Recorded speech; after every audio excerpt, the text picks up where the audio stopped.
how would you effectively communicate the difference between conditions, expectations, if that's in one category, and personal boundaries? As you just said, it's really important. There is definitely a misconception, a misunderstanding. And so sometimes we want to go so far on one side, flip to the other, and we don't realize that, if we're so focused on love, then we let someone completely trample over us, right? And we're like, well, I'm being vulnerable, and then we're ending up hurting ourselves through that process. Yes. And then on the other side, we want to be vulnerable, but the reality is we end up just putting up a wall and just say, no, we're not going to let anyone in. And then that becomes more like, hey, that's a condition. Yeah. And so it can be seen in that way. So beautifully, right in the middle is this opportunity to share personal boundaries. Yes. Would you mind sharing a little bit about that and how they differ from conditions? Sure. And again, this is based on my perception of it and how I've utilized them.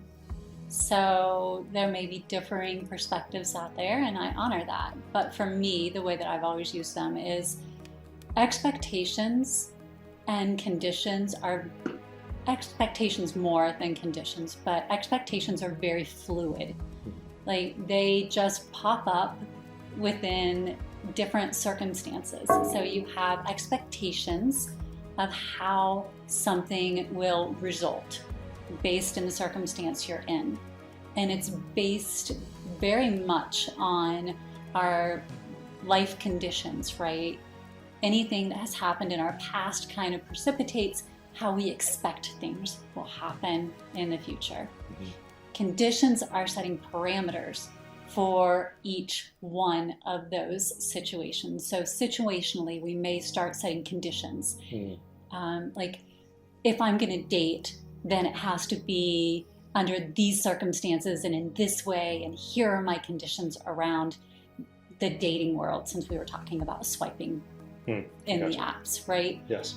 And so we've established conditions where personal boundaries are very much about what I'm going to allow into my life. So it's more solid. It is set. It's kind of your guideposts for how things will enter into your energetic and your physical world. So one of them that I have for myself is I will only receive communication that is respectful and that I feel will move us forward. And if it is disrespectful and not engaging in forward movement, then I know that my guiding principle, which is how I'm going to engage outward, is to either redirect it so that it does flow in that form, or to remove myself from the conversation. That way, I'm not spending a lot of my time and a lot of my energy in conversations that are only going to drag me down. Because I have a limited amount of time on this earth. And it's not that I don't appreciate challenging conversations. Challenging conversations are great. We don't always have to agree, but they can be challenging and respectful, right? Yeah. And so that to me is a personal boundary, because I know whatever situation I go into, that is a constant. It is always there, ever present, and it's something I can communicate to everyone. Actually, if you go out on my Facebook page, you'll see my guiding principles and my personal boundaries. Right. I make certain everyone knows that this is how I choose to engage in life. I update them when needed, but they're pretty constant. It's a beautiful example